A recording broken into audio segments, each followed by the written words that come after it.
నమస్తే. ప్రస్తుతం మనతో పాటు సీనియర్ జర్నలిస్ట్ దాము బాలాజీ ఉన్నారు. ఆయనతో మాట్లాడదాం. నమస్తే సార్. నమస్తే. Sir, AP CM Chandrababu Naidu ఒక ఐఏఎస్‌ని పట్టుబట్టి మరీ తెప్పించుకున్నారట. ఆయన పేరు మహేష్ కుమార్ లడ్డా. ఆయనని ఎందుకు అంత ఇంట్రెస్ట్ పెట్టి మరి తీసుకొచ్చుకుంటున్నారు? అసలు ఏంటి సార్ బ్యాక్‌గ్రౌండ్? ఆయన బ్యాక్‌గ్రౌండ్ ఏంటి? మామూలుగా ప్రతి సీఎం కూడా తన టీంని తెచ్చుకుంటారు వాళ్ళు. అది కొత్త వాళ్ళు కావచ్చు, ఒక్కొక్కసారి వాళ్ళు గతంలో పనిచేసినప్పుడు ఉన్న టీం కావచ్చు.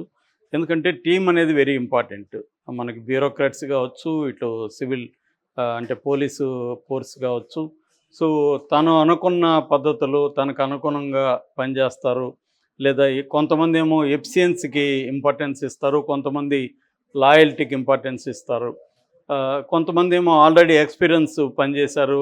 వీళ్ళైతే ఆల్రెడీ వీళ్ళకి ఈ ఫీల్డ్లో ఆల్రెడీ ఇక్కడ పనిచేస్తారు కాబట్టి వాళ్ళే ఉంటే కంఫర్టబుల్గా ఉంటుంది. మనమైనా ఏ వ్యక్తి అయినా ఆఫీసులో అయినా కూడా మన చుట్టూ కంఫర్టబుల్ టీం ఉండాలని అనుకుంటారు. సో అలాగా చంద్రబాబు కూడా గతంలో పనిచేశాడు కాబట్టి ఆయన సీఎంగా ఉన్నాడు. సీఎంగా ఉన్నప్పుడు 2014 నుంచి 19 వరకు మహేష్ కుమార్ లడ్డా అనే అతను ఎస్పీగా పనిచేశాడు. సో ఇప్పుడు ఆయన్ను వీళ్ళు మళ్ళీ ఆయన పిలిపిస్తున్నాడు. ఇప్పుడు ఆయన యాక్చువల్గా సిఆర్పిఎఫ్ సదరన్ సెక్టర్కి ఐజీగా ఉన్నాడు. అంటే సిఆర్పిఎఫ్లో కూడా సదరన్, నార్థన్, వెస్టర్న్ ఇలా సెక్టర్స్ ఉంటాయి. అలాగే సదరన్ సెక్టర్స్ అంటే మన తమిళనాడు, ఆంధ్రప్రదేశ్, తర్వాత తెలంగాణ, అండమాన్, పాండిచ్చేరి ఈ 5 రాష్ట్రాలకు కలిపి సదరన్ సెక్టర్స్ అంటారు. ఈ southern sectors CRPF, central reserve police protection, ఈ ఫోర్స్ అయితే ఏదో ఉందో ఈ ఫోర్స్కి ఆయన ఐజీగా ప్రజెంట్ పనిచేస్తున్నాడు. యాక్చువల్గా ఏంటంటే ఆయన Andhra Pradesh cadre 1998 Andhra Pradesh batch cadre. ఆయన రాజస్థాన్ వాళ్ళ నేటివ్, బట్ ఆయన ఆంధ్రాలోనే పనిచేశాడు బలంగా. సో ఫస్ట్ ఆయన విశాఖపట్నంలో ఏఎస్పీగా స్టార్ట్ అయ్యాడు ఆయన లైఫ్. అంటే ఇప్పుడు మనకి సివిల్స్ రాసినప్పుడు కొంతమంది ఐపీఎస్ తీసుకుంటారు, కొంతమంది ఐఏఎస్. వాళ్ళకి అంటే ఐఏఎస్ కోరుకుంటే ఐఏఎస్ కూడా రాకపోవచ్చు ర్యాంకులను బట్టి. ఈయన ఐపీఎస్ వచ్చాడు. సో వచ్చినాక ఆంధ్రప్రదేశ్లో ఫస్ట్ విశాఖ ఏఎస్పీగా మొదలయ్యాడు. దాని తర్వాత ప్రకాశం, గుంటూరు, నిజామాబాద్ ఎస్పీగా చేశాడు. విజయవాడ డిప్యూటీ కమిషనర్గా పనిచేశాడు. సో బేసిక్గా ఆయన ఎక్కడ పనిచేసినా కూడా ఆయనకి మంచి పేరు వచ్చింది, లేదా చెడ్డ పేరు కూడా వచ్చింది. చెడ్డ పేరు అంటే చూసేవాళ్ళని బట్టి. అంటే ఇప్పుడు మావోయిస్టులు, లేదంటే చాలామంది పౌర హక్కుల సంఘాల నాయకులు, వీళ్ళందరూ ఆయన తీవ్రంగా విమర్శించారు. ఎందుకంటే ఈయన చట్టాన్ని చేతిలోకి తీసుకొని ఇష్టం వచ్చినట్టు మనుషులను పట్టుకొని కాల్చి చంపేయడం, రౌడీల పేరుతో వాళ్ళని చిత్రహింసలు పెట్టించడం, ఇట్లాంటి లాని అతిక్రమించి చేశాడు అని ఈయన మీద ఆరోపణలు ఉన్నాయి.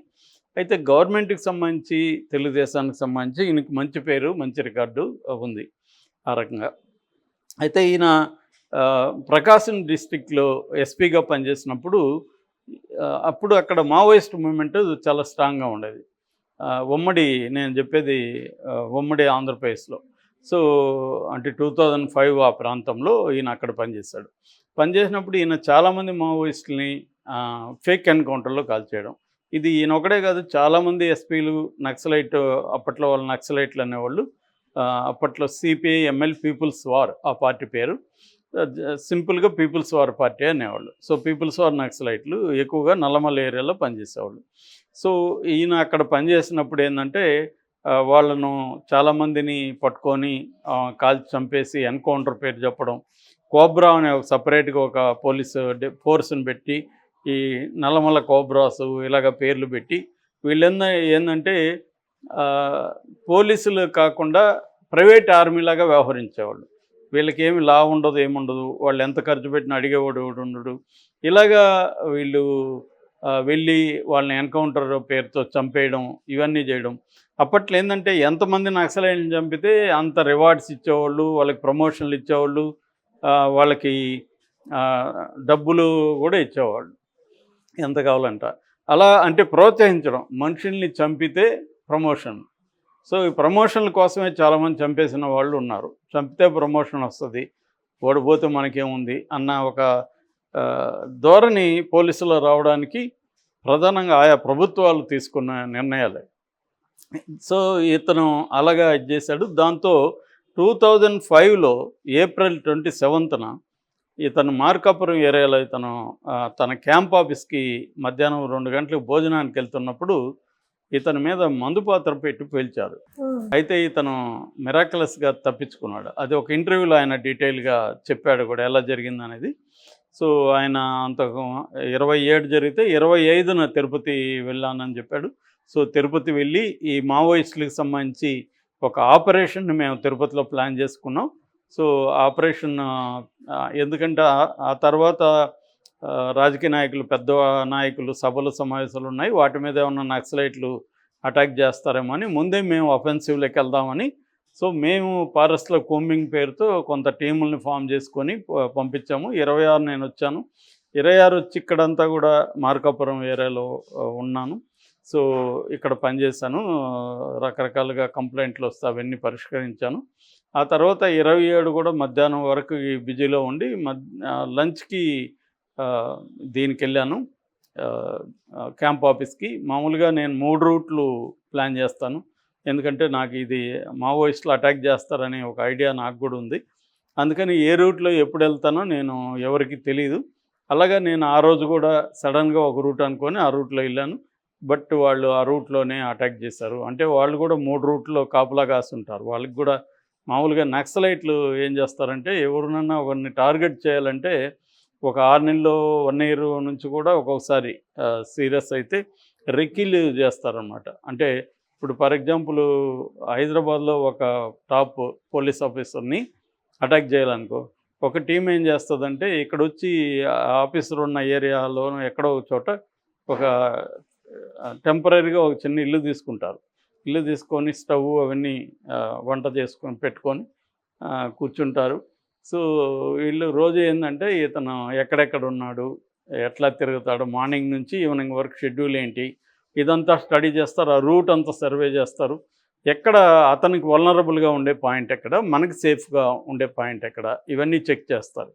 చెక్ చేసిన తర్వాత అక్కడ అటాక్ చేయాలంటే ఎంత టైంలో మనం అటాక్ చేయగలం, అంటే మన కంట్రోల్లో సీన్ ఉంటుంది.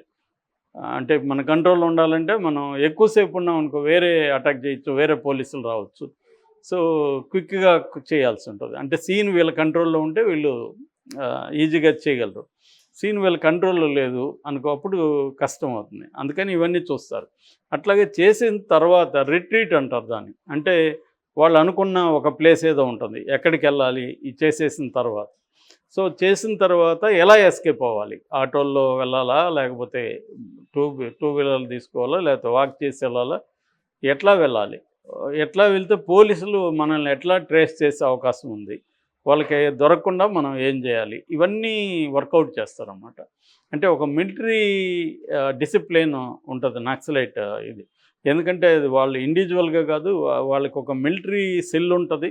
అది నేషనల్ మన సెంట్రల్ మిలిటరీ కమిషన్ అని కూడా ఒకటి ఉంది. వాళ్ళు ఏం చేస్తారంటే గత కాలపు మిలిటరీ అనుభవాలన్నీ అందిస్తూ వస్తారు నెక్స్ట్ జనరేషన్కి. బుక్స్ ఉంటాయి, జంగ్ అని ఒక మిలిటరీ మ్యాగజైన్ కూడా వస్తుంది. ఆ మ్యాగజైన్లో కూడా ఇలాంటి యాక్షన్లన్నీ డీటెయిల్గా రాస్తారు. ఫెయిల్ అయినా సక్సెస్ అయినా, ఎందుకు ఫెయిల్ అయినా కూడా డీటెయిల్గా మ్యాప్ ఇచ్చి ఎట్లా అటాక్ చేసాం, టార్గెట్ ఎక్కడ ఉన్నాడు, మనం ఎలా ఇవన్నీ డీటెయిల్స్ ఇస్తారు. అంటే అవన్నీ చదవడం ద్వారా వేరే వాళ్ళకి ఎందుకు ఫెయిల్ అయింది, దీని నుంచి మనం ఏం లెసన్స్ నేర్చుకోవాలి, ఇలా ఒక సిస్టమేటిక్గా ఉంటుంది. అలాగా నాకు తెలిసి ఈయన 3 చోట్ల ప్లానింగ్ ఉండొచ్చు. సో ఈయన వెళ్తున్నప్పుడు అటాక్ చేశారు. అయితే ఆ సమయంలో ఏమైందంటే ఇంకొక కుర్రాడు సైకిల్లో వెళ్తున్నాడు. అతను 10th ఎగ్జామ్స్ రాసి ఇంటికి వెళ్తున్నాడు. మేబీ అతను ఆకలిగా ఉందేమో, స్పీడ్గా వెళ్ళాడు. అతనికి తగిలింది అది. సో అతనికి తగలడం వల్ల వీళ్ళు స్లో చేయాల్సి వచ్చింది. వీళ్ళకి కూడా అర్థం కాలే ఏమని. ఈయనకి అర్థమైంది కానీ డ్రైవర్కి అర్థం కాలేదని చెప్పాడు. డ్రైవర్ ఏమనుకున్నా అంటే తాను ఫుట్పాత్కి కొట్టి ఇది గాలిలోకి లేచింది వెహికల్ వెళ్ళి. డ్రైవర్ ఏమనుకున్నా అంటే ఫుట్పాత్ కొట్టి లేచిందేమో అనుకున్నాడు. కానీ ఈయనకి అర్థమైంది ఇది బ్లాస్ట్ అయింది అని చెప్పి ఈయన ఇమీడియట్గా వీళ్ళని దిగమని దిగి వీళ్ళు ఫైరింగ్ స్టార్ట్ చేస్తారు. ఎందుకంటే నక్సలైట్లు మందుపాత్ర పెట్టినప్పుడు ఏం చేస్తారంటే ఇట్లాంటి జరిగినప్పుడు వాళ్ళు ఇమీడియట్గా అటాక్ మొదలు పెడతారు. సో ఈయన కూడా అటాక్ మొదలుపెట్టి సేవ్ అయ్యారు. దాంతో వాళ్ళు వెళ్ళిపోయారు. అలాగా అప్పట్లో ఇది పెద్ద సంచలనం 2005లో.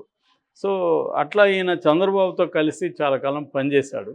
సో చంద్రబాబుకి లాయల్గా ఉండడం కానీ ఈయన ఎబ్సెంట్గా ఉంటాడు అనేది అనుకున్నారు. అందుకని ఇప్పుడు చంద్రబాబు కేంద్రాన్ని అడిగాడు. కేంద్రం డిప్యుటేషన్ మీద ఈయన్ని పంపించింది. ఈయన 2019 వరకు ఉన్నాడు. జగన్కి ఈయనంటే పెద్దగా పడేట్లేదు. అందుకని జగన్ ఇతన్ని డిప్యుటేషన్ మీద కేంద్రానికి రికమెండ్ చేస్తే కేంద్రం ఈ పోస్టులో తీసుకుంది. ఇది మ్యాక్సిమం 5 ఏళ్ళు కానీ లేదా వాళ్ళు రిలీవ్ చేసే వరకు ఏది ముందైతే అది అనమాట. సో చంద్రబాబు అడగగానే ఇప్పుడు ఇచ్చారు. ఇప్పుడు ఆయన స్టేట్ ఇంటెలిజెన్స్ చీఫ్గా చంద్రబాబు అపాయింట్ చేసే అవకాశం ఉంది. ఎస్ఐబి అంటారు, స్పెషల్ ఇంటెలిజెన్స్ బ్రాంచ్. దానికి చీఫ్గా ఇంతకుముందు ఇప్పుడైతే విశ్వజిత్ ఉన్నాడు, కుమార్ విశ్వజిత్ అని ఎలక్షన్ కమిషన్ ఆయన పెట్టింది. అంతకుముందేమో సీతారాం ఆంజనేయులు ఉన్నాడు జగన్ పీరియడ్లో. సో ఆయన మీద విమర్శలు వస్తే ఆయన తీసేసి కుమార్ విశ్వజిత్ని పెట్టారు. ఇప్పుడు ఆయన ప్లేస్లో ఈ లడ్డాని తీసుకొస్తున్నాడు. లడ్డాకి అయితే ఎబ్సెంట్ అనే పేరు ఉంది. తెలుగు కూడా బాగా నేర్చుకున్నాడు ఆయన. ప్లస్ గ్రౌండ్ లెవెల్లో టీముని లీడ్ చేసే దాంట్లో కూడా ఆయన ముందుంటారు.